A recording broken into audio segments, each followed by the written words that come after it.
বৃষ্টি বন্যার ভ্রুকুটি কাটিয়ে কুয়াশার চাদরে ঢাকল জলপাইগুড়ি। আর এই কারণেই শীতের আমেজ জলপাইগুড়িতে।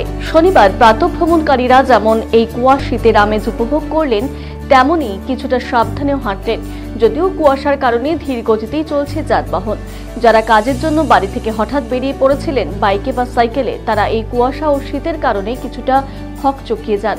যদিও বেলা বাড়ার সাথে সাথে কুয়াশা এবং শীতের দাপট কমে। পাশাপাশি শিশিরের বিন্দু লক্ষ্য করা যায় ঘাসের ওপর এবং গাছের পাতায়।